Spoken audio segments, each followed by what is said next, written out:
مولانا ابو العلا مودودی رحمہ اللہ تعالیٰ نے کیا لکھا ہے، اور یعنی سنت کی آئینی حیثیت میں پیر کرم شاہ اظہری نے رحمہ اللہ تعالیٰ نے جو سنت خیر الانام ان کی کتاب ہے اس میں کیا لکھا ہے، ٹھیک ہے. اسی طرح سے کم از کم جو اردو میں جو کچھ لکھا گیا ہے ہم وہ تو پڑھیں. تدوین حدیث مولانا مناظر حسن گیلانی کی وہ بہت ہی اعلیٰ کتاب ہے. تو اسی طرح سے اپنا غلام جیلانی برق، ان کے زندگی کے دو فیز تھے. پہلے فیز میں یہ انکار حدیث کی طرف کچھ ان کا میلان تھا. ان حضرات سے یہ تقریباً جو ہے نا وہ متاثر تھے، جیراج پوری صاحب اور دیگر وغیرہ. لیکن پھر ان کا جو اسی اپنے یعنی زندگی کے آخری حصے کے اندر اس میں بڑے ان کے تبدیلی آئی فکر کے اندر. انہوں نے ایک کتاب لکھی تھی تاریخ حدیث کے نام سے، شاید مجھے یاد آ رہا ہے. تو وہ کتاب بہت شاندار کتاب ہے غلام جیلانی برق صاحب کی. ٹھیک ہے. اسی طرح سے اپنا مصطفیٰ سبائی صاحب کی جو ہے نا کتاب، وہ اس کا اردو میں ترجمہ موجود ہے. انہوں نے حجیت حدیث پہ اور تدوین حدیث پہ بہت اچھا انہوں نے کام کیا ہے. اس کا ترجمہ اردو کے اندر موجود ہے. شیخ ابو ظہب کا کئی مرتبہ حوالہ آیا ہے، کئی مرتبہ ان کا نام آیا ہے. تو شیخ محمد ابو ظہب جو ہیں ان کی ایک کتاب ہے الحدیث والمحدثون، اس کا ترجمہ کیا ہوا ہے. ادھر ہی ایک ادارہ ہے پاکستان کے اندر، میں خیال شاید وہ غلام احمد حریری صاحب کا ترجمہ کیا ہوا ہے یا کسی اور کا ہے، لیکن وہ بھی بہت ہی اعلیٰ کام ہے. تو یہ کم از کم جو اردو میں جو مواد موجود ہے نا ہم اس کو پڑھ لیں. پھر آگے چل کے جیسے جیسے ہمارے موضوعات بدلتے جائیں گے متعلقہ کتابیں. اچھا ہاں، ایک بڑا دلچسپ آرٹیکل میں آپ کے ساتھ شیئر کرنا چاہوں گا. ہمارے ایک دوست ہیں، اپنا سمیع اللہ سعدی صاحب، مولانا سمیع اللہ سعدی صاحب، آپ میں سے ہو سکتا ہے کچھ ان سے واقف ہوں ان کے نام سے. تو انہوں نے یہ شریعہ رسالے کے اندر ایک مرتبہ ایک آرٹیکل لکھا تھا، اس کے 3 4 حصوں کے اندر وہ شائع ہوا تھا. اس کا نام ہے، بلکہ ذرا رکیے میں آپ کو نا دکھا دیتا ہوں. یہ شیئر ہو رہا ہے جی؟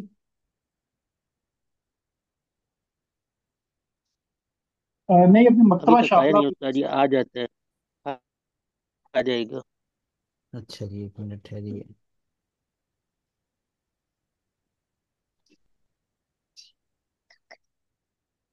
بس تھوڑی دیر میں.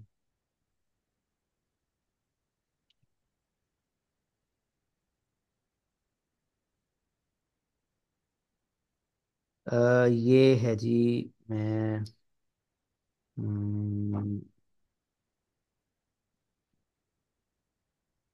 یہ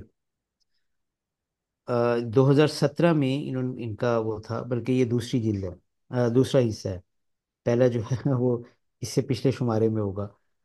انہوں نے بہت ہی اعلیٰ کام کیا ہے. یہ دور جدید کا حدیثی ذخیرہ، کہ جدید دور میں حجیت حدیث پہ کیا کام ہوا ہے، جرح و تعدیل اور اسماء و رجال وغیرہ کے حوالے سے کیا کام ہوا ہے، تاریخ حدیث پہ کیا کام ہوا ہے، اور عربی میں کیا ہے، اردو میں کیا ہے. انہوں نے ایک بہت اچھی فہرست دے دی ہے. مثال کے طور پہ اس وقت ہمارے سامنے مثلا یہ موجود ہے کہ اصول حدیث کے مختلف موضوعات پر خصوصی تصنیفات. آپ یہ پڑھیں گے نا تو یہ دیکھیے ترتیب کے ساتھ یہ نام آتے جائیں گے. مثلا یہ آج جو ہم نے پڑھا نا ڈاکٹر ضیاء الرحمن، یہ وہی ڈاکٹر عبداللہ اعظمی جن کی الجامع الشامل، ان کی کتاب ہے دراسات فی الجرح والتعدیل. نور الدین عطر کی کتاب ہے اصول الجرح والتعدیل. سید عبد الماجد غوری کی یہ ہے. اچھا، اس کے بعد آگے متصل پھر آگے جو اردو میں جو کام ہوئے ہیں نا وہ بھی ان کا بھی یہ تعارف کرواتے ہوتے ہیں. تو یوں پھر آگے جو شروحات جو جو ہیں اردو میں عربی میں، ٹھیک ہے نا، اس طرح سے کر کے نا انہوں نے وہ سارا ذخیرہ دے دیا ہے، تو ہم میں سے یعنی جس کو یہ کتابیں میسر ہوں بسہولت وہ استفادہ کر سکتا ہو، ٹھیک ہے، اس سے استفادہ کرنا چاہیے، خاص طور پہ جن کا لیکچرز کے اندر تعارف آ جائے یا جو بھی۔ سر اس کا لنک آپ گروپ میں شیئر کر دیجیے گا اس آرٹیکل کا۔ ٹھہریے میں دیکھ لوں کہ ہاں یہ ہے، یہ اس کا پہلا حصہ ہے، ٹھیک ہے جی، یہاں سے یہ میں لنک شیئر کر دوں گا۔ اور اب مثلا آپ دیکھیے کہ یہ ہے نا پہلی جہت دفاع حدیث۔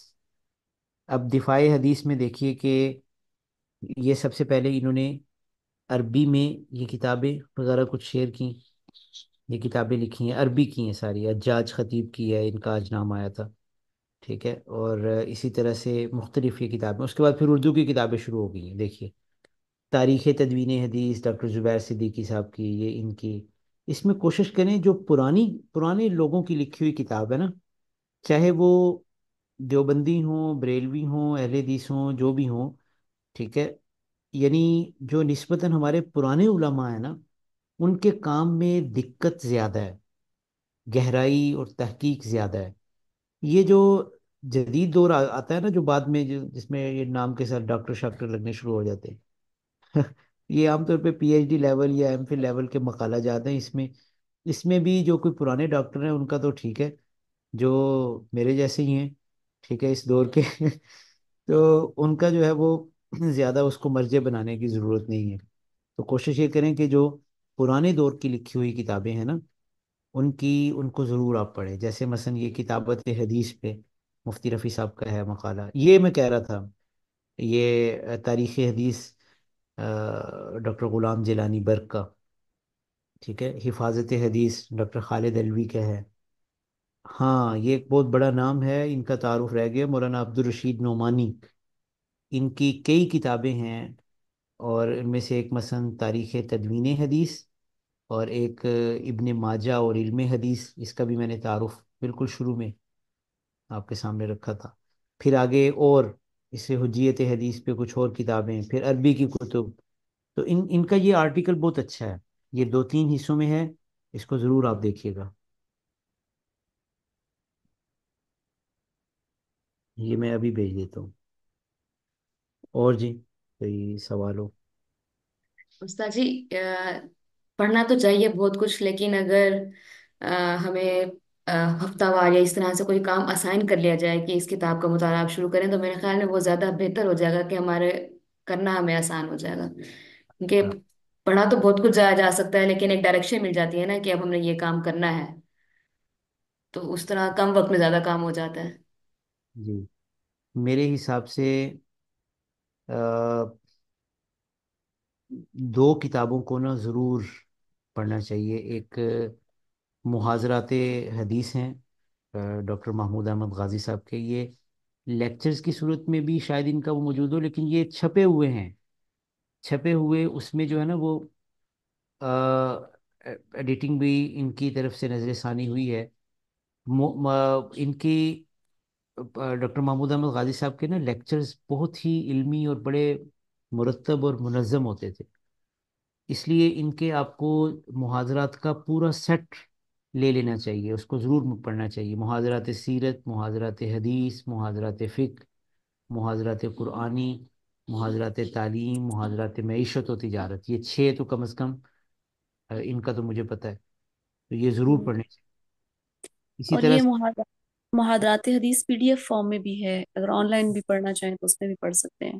سے ہے، اور اسی طرح سے دوسرا جو ہے نا وہ میری رائے میں جو جس کام کی بہت میں سمجھتا ہوں کہ اس میں سے بہت زیادہ بعد والوں نے بھی استفادہ کیا ہے، وہ مولانا مناظر حسن گیلانی رحمہ اللہ تعالی، مولانا مناظر حسن گیلانی کی بھی جو کتاب ملے نا، جس موضوع پر بھی ملے، وہ اس لائق ہے کہ اس کو فوراً پڑھ لیا جائے ٹھیک ہے، ان کی یعنی ہر کتاب ہی جو بہت منفرد ہوتی ہے، تو انہوں نے جو تاریخ تدوین حدیث پہ جو کتاب لکھی ہے، یہ بہت اعلیٰ کتاب ہے.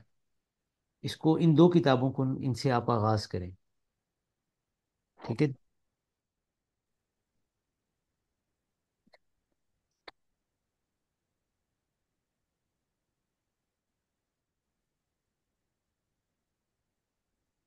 اور جی. استاد جی، جی. صرف ایک چھوٹی سی ریکویسٹ کہہ لیں اور ہماری تھوڑی سی کمزوری کہہ لیں. استاد جی، یہ جو ہمارا لیکچر ہوتا ہے ہم، اس کے متعلق اگر چھوٹا سا کہہ لیں یا جو مناسب ہو، پی ڈی ایف میں آپ اگر یا اسائن کر دیں یا آپ کاٹ کر شیئر کر دیں، تو ہم، وہ اگر پڑھ لیا جائے تو ایک یعنی کہ نا بندے کو ایک ذمہ داری کا احساس رہتا ہے کہ ہم تعلیمی سلسلے کے ساتھ ٹچ ہیں. نہیں تو اچھا. ایک استاد جی یہ ہفتے کے بعد بس کلاس لے لی، اطہر اس بھائی کے میں نے بعد شیئر کوئی کیے ہیں، پتہ نہیں ہے. جتنے بھی استاد جی کے پچھلے دونوں لیکچرز ہیں وہ سارے لکھے ہیں، وہ دونوں نہیں شیئر بھی یعنی کہ نا کیے تھوڑا سا کام آسائن ہو جائے نا ہمیں، ہیں. وہ میں تو ٹھیک ہے آگے بھی آپ لکھ کے کی شیئر بات. کرتا رہوں گا، جتنے بھی ہیں وہ میں شیئر کرتا ہوں. اس میں یہ ہے کہ سر دست یہ جو آج ہم نے جو کچھ کیا ہے نا، اس میں ویسے تو اس کا کچھ نہ کچھ حصہ جو ہے وہ اس کے ساتھ یکسانیت رکھتا ہے، لیکن ڈاکٹر محمود احمد غازی صاحب کا جو غالباً آخری لیکچر ہے، یا دور حدیث میں جو ذخیرہ حدیث ہے یا حدیث کے کام کی جو جہتیں ہیں، اگر ہم وہ دیکھ لیں کم از کم ایک آدھ خطبہ، تو کچھ نہ کچھ جو ہے وہ کفایت کرے گا.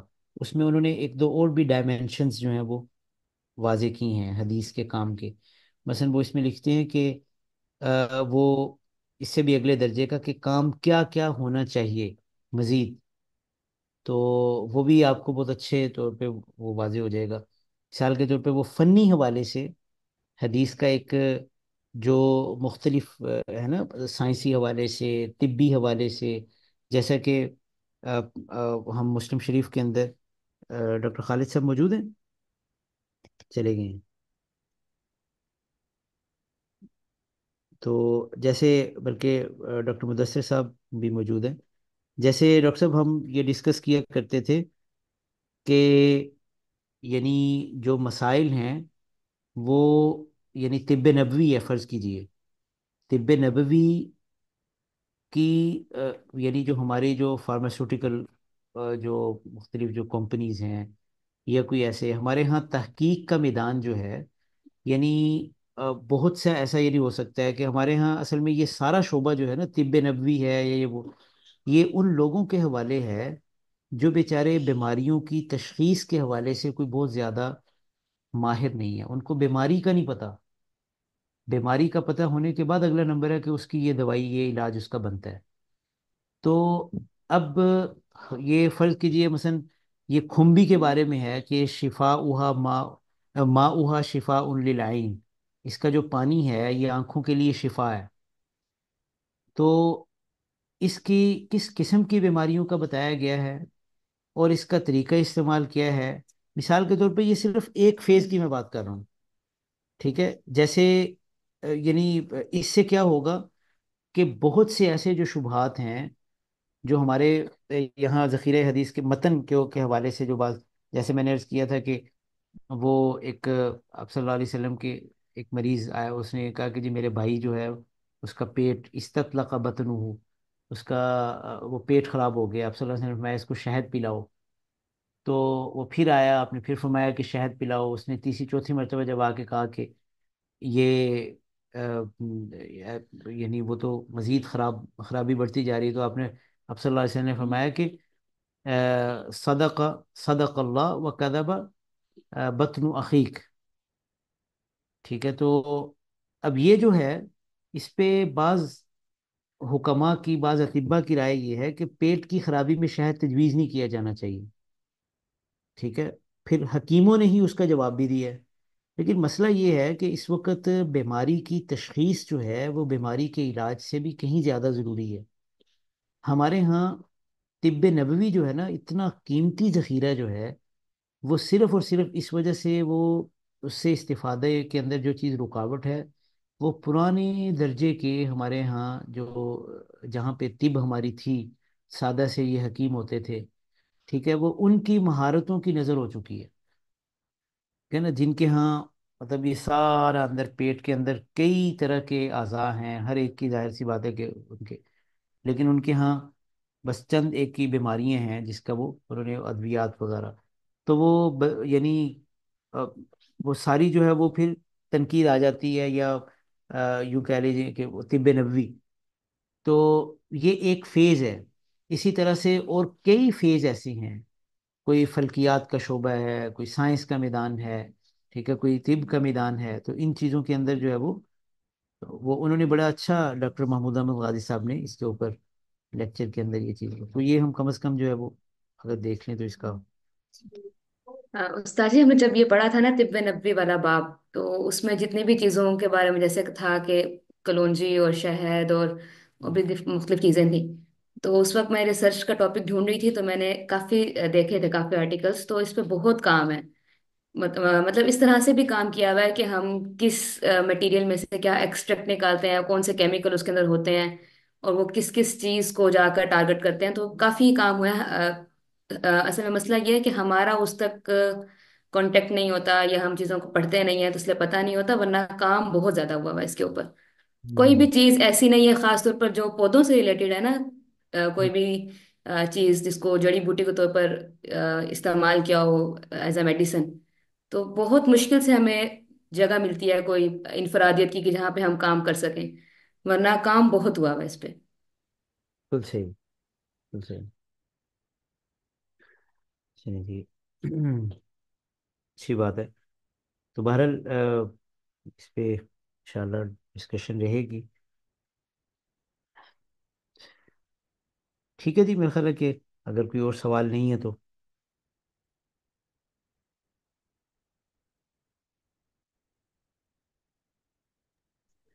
استاد محترم، وہ جو آپ نے وہ جو ان کا نام بتایا تھا محمد غزالی، پورا نام بتا دیجیے گا یا واٹس ایپ کرتے ہیں وہ گروپ کے اندر ان کا نام؟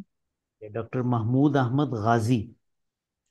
ڈاکٹر محمود احمد غازی، ان کی جو بکس ہیں ان ہاں، کے نیم بھی بتا سکتے ہیں؟ بالکل، محاضرات حدیث، بلکہ مجھے شاید آپ نے بتایا تھا کہ آپ الہدا سے آپ نے جی آ، جی، میں یہ اسٹوڈنٹ۔ مزے کی بات یہ ہے کہ یہ ڈاکٹر محمود احمد غازی صاحب کے یہ جو محاضرات، یہ لیکچرز جو ہیں نا، جی، یہ الہدا نے ارینج کیے تھے۔ اچھا ہاں، یہ الہدا میں وہاں پہ جا کے انہوں نے یہ لیکچرز دیے ہیں، اور آج کل تو وہاں پہ کلاسز ہو رہی ہیں نا ان کی، سوال ہیں ان کے پڑھنا۔ تو یہ لیکچرز ان کے وہاں پہ تھے، بہت ہی اچھا شاندار لیکچر ہے۔ تو یہ آپ نے غزالی کا ہے، غزالی جو ہے نا وہ ان کے چھوٹے بھائی تھے، یعنی اچھا وہ بھی یہ دونوں بہت فاضل، ڈاکٹر محمود احمد غازی صاحب اور ڈاکٹر محمد الغزالی، محمد الغزالی صاحب کا پچھلے سال انتقال ہوا اچھا اچھا، ٹھیک ہے۔ وہ ہے۔ میرے پاس اس میں پین نہیں ہے، ورنہ مجھے نا واٹس ایپ کر دیجیے گا، میں نا بھول جاؤں گی نہیں تو نام جی ٹھیک ہے، ڈاکٹر، جی ٹھیک ہے، تو ورنہ میں نا یہ نام لکھ لیتی ہوں ان کے نا، یہ دونوں۔ جی ٹھیک ہے ثاقب بھائی، وہ اگر محاضرات آپ کے پاس ہوں، محاضرات یہ استاد حدیث، جی میں نے شیئر کی ہوئی ہیں گروپ پہ، پی ڈی ایف بھی شیئر کی ہے میں نے، ڈرائیو پہ لنک بنا کے بھی شیئر کیا ہے، یہ ساری چیزیں اویلیبل کی ہوئی ہیں۔ سسٹر خدیجہ کو ذرا جو ہے نا وہ آپ اچھا ان جی، کے میں کروں۔ بھیج دیجیے گا۔ جزاک اللہ پھر دائنی کہہ رہا ہے، بہت شکریہ آپ کا، اللہ تعالیٰ آپ کو ہمیں پڑھانے کی اور ہمیں علم حاصل کرنے کی توفیق دے باری تعالیٰ۔ آمین آمین، جزاک اللہ خیرن، دعاؤں میں یاد رکھیے جی۔ ٹھیک ہے، اجازت دیجیے۔ کہ اللہ کے شکر، اللہ کے حوالے، اللہ حافظ۔ السلام علیکم ورحمۃ اللہ۔